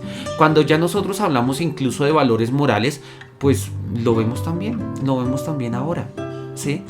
Ejemplo, ahorita acá en Colombia se despenalizó el aborto hasta la semana 24. Sé que en México han estado en protestas justamente por ello, y entonces nos surge la pregunta, bueno, ¿cuál es el valor moral del aborto? Entonces, pues la respuesta del nihilismo moral es, pues depende de la valoración moral que se le dé al aborto, ¿sí? Eso es un todo vale, pues si quieres abortar está bien y si no quieres abortar está bien. No es un todo vale. Repito, responde a ejercicios de valoración. Durante mucho tiempo ha sido mal visto, mal valorado, en otros momentos empieza a ser bien valorado. ¿Cuál es el problema? Que nosotros asumamos estas valoraciones que son finitas, contingentes y limitadas como si fueran el nuevo fundamento de la realidad. Porque haríamos del nihilismo una ontología, o sea, del nihilismo una metafísica, o sea, haríamos del nihilismo todo lo opuesto al nihilismo. No sé con ello, Sofía, si más o menos te pueda dar, di mi opinión naturalmente, pero no sé si con ello pues como que responda un poco a tu pregunta. Creo que sí. Bien, no sé si haya por ahí algo más. A ver, miremos acá el chat. Dice acá que ¿qué sería lo más cercano al superhombre o superser? No sé cómo tú lo traduzcas, ya que todavía estudias en Alemania. Literalmente en alemán, la palabra que utilizan en alemán es Übermensch, y literalmente, si lo traducimos literalmente, se traduce como el sobrehombre. Über es sobre, literalmente encima, ¿sí? De lo que está por encima de. Entonces el Übermensch, o sea, el sobrehombre o el superhombre, como lo hemos traducido nosotros en español, pues es justamente ello. Yo estoy de acuerdo con Nietzsche cuando él al comienzo del Zaratustra dice que él lo pone en términos de el hombre es un puente tendido entre la bestia y el superhombre. El hombre es un puente tendido, ¿sí? El hombre es algo que debe ser superado, va a decir Nietzsche. Y en ese sentido yo creo que la búsqueda del superhombre naturalmente implica la deshumanización del ser humano. Eso que sería el superhombre o el superser claramente no es humano. ¿Sí? Y yo creo que ahí es donde nosotros, pues surge la pregunta, ¿qué tan comprometidos estamos con un humanismo o no? Por ejemplo, Heidegger, Sartre, cuando escribe El existencialismo es un humanismo, pese a que repite la idea de si Dios ha muerto todo está permitido, se compromete con un humanismo, y al darse cuenta que no puede haber un superhombre ni nada, pone una máxima moral que básicamente establece que al elegirme a mí, elijo al hombre. ¿Qué quiere decir eso? Que cualquier cosa que yo haga, estoy dispuesto a aceptarla reflexiva y racionalmente que la haga otra persona, ¿sí? Heidegger va por otro lado. Heidegger dice, en el fondo todo humanismo no es más que metafísica y pues eso es el fracaso de toda metafísica. Así que nosotros debemos caminar por otros tránsitos. Si tú me lo preguntas, yo en ese sentido soy un humanista. Yo considero que la búsqueda de un superhombre, o sea, de los Übermensch, es naturalmente algo que nos aleja de lo humano. Es algo que nos aleja de lo humano. Hay muchísimos ejemplos, ¿no? El ejemplo más claro de eso estaba en Crimen y Castigo, ¿no? Cuando Raskolnikov mató a la viejita y quiso ser más, o sea, estar por encima de las leyes humanas y de la humanidad, pues al final no pudo, y no pudo justamente por factores muy humanos, ¿no? Hay otro tipo de narrativas que nos lo presentan, ¿no? Sobre todo las narrativas de ciencia ficción donde nos hablan bien sea de máquinas extraterrestres o demás, o sea, seres o entes que de una u otra forma han llegado a un desarrollo moral por encima del mundo humano. Pues nos hablan justamente de eso. Por lo general terminan en distopías para los seres humanos, claro. O sea, los seres humanos la terminamos llevando mal. Ejemplo, Matrix, ¿no? En Matrix pues había, pues básicamente la Matrix se cuidaba a sí misma y propiciaba su energía y todo ese tipo de cosas, y pues para hacerlo tenía que cultivar seres humanos, y sí, pues nos daba sueños más o menos bonitos o más o menos tristes, o sí, de gente que está en un Twitch de filosofía y videojuegos y cosas por el estilo, pero en el fondo pues la máquina no era humanista. Matrix no es humanista, ¿sí? La lucha de Neo trata de ser humanista, pero al final cuando uno arranca con Matrix 4 se da cuenta que pues tampoco es que haya funcionado mucho. Entonces, claro, ¿qué es lo que pasa? Cuando hemos perdido el fundamento, es decir, tras la muerte de Dios y el fracaso de la metafísica y demás, pues tenemos ganas, deseos de volver a tener un fundamento sólido. Tenemos ánimos metafísicos y totalitarios, y el nihilismo sirve justamente para bajarles. Pero el problema es que en nombre del nihilismo, que nos ha servido para bajar estos ánimos totalitarios, pues nos inventemos un nuevo totalitarismo, ahora incluso inhumano o antihumano, que a veces pasa, ¿no? A veces pasa. Pasa, por ejemplo, ahorita a nivel internacional se está hablando mucho del ecofascismo. Gente que habla a favor de la extinción de los humanos con tal de que se conserve la naturaleza, ¿sí? Y pues sí, naturalmente hay dolor porque pues los derrames de petróleo, la deforestación del Amazonas, el deshielo de los Andes, bueno, naturalmente hay un dolor de cómo se están perdiendo recursos naturales, pero que ello me implique a mí la postura de es mejor que desaparezcan los humanos, yo incluido, con tal de que la naturaleza permanezca, pues eso se vuelve un nuevo totalitarismo y podemos hablar claramente de ecofascismo. Eso no es nuevo, eso se había hablado desde hace muchísimo tiempo, ¿sí? De hecho es la película esta de 12 monos por allá en los 90 lo había presentado. Pero es una idea que repite, y todas esas ideas son justamente la idea de crear un superhombre, un super ser, un Übermensch o un Überwesen, que sirva de fundamento ante la ausencia de Dios. O dicho en otros términos, como Dios ha muerto, lo dice Nietzsche en El Loco, en el parágrafo 125 de la Galla Ciencia, no tenemos que devolvernos nosotros mismos un Dios para ocupar su lugar. Y pues eso es lo que hacemos. Como Dios ha muerto, pues ponemos otro Dios, el que sea, lo que caiga, ¿sí? El entretenimiento, el lujo, el dinero, la plata, la fama, el poder, la economía, la ecología, cualquiera. Con tal de algo que me sirva para justificar, funciona. Yo creo que en ese sentido Nietzsche tenía razón cuando dice que el nihilismo, expresado en términos del eterno retorno, es la carga más pesada. Eso está en más allá del bien y el mal. Pero bueno. Listo. Bueno, básicamente eso te lo comento acá. Bien, ya acá en Bogotá ya casi van a ser las 8 de la noche. Creo que por allá en Chile van a ser ya como las 11 de la noche. O 10, perdón. Entonces, bueno, Sofía, un placer charlar contigo. No sé si tienes algunas otras preguntas, podemos charlarlas también para la próxima sesión. Arqueología Urbana, muchísimas gracias por estar presente en este espacio. Muchísimas gracias por la referencia. La voy a tener acá súper en cuenta para cuando comparta el video en YouTube, en el canal de Filosofía y Videojuegos, que también aparezca por ahí. Por mi parte, hoy no es más, sino simplemente desearles que tengan una buena noche, que sigamos leyendo y pensando sobre estos temas que resultan altísimamente interesantes, y que bueno, que ojalá tengamos la posibilidad, el tiempo y la salud para volver a encontrarnos dentro de 8 días. Nos pregunta Sofía que el ecofascismo hasta qué punto está influenciado por el maltusianismo. Oye, no sé, tendría que buscarlo, que yo sepa no hay referencias. Pero si quieres podemos arrancar justamente con esa pregunta. Voy a buscarlo si hay referencias específicas. Y si no, pues mira, tienes ya un tema de trabajo de investigación por ahí para alguno de los cursos. Chévere. Pero voy a mirarlo, Sofía, porque de verdad no tengo ni la más remota idea. Tiene sentido que haya influencia, naturalmente, pero no sé, habría que buscarlo. Bien, por mi parte les comento, entonces hoy no es más. Les deseo una feliz noche. Nos vemos dentro de 8 días si todos los cielos lo permiten. Que los cielos nos miren con su beneplácito y que tengan ustedes un feliz descanso. Hasta pronto.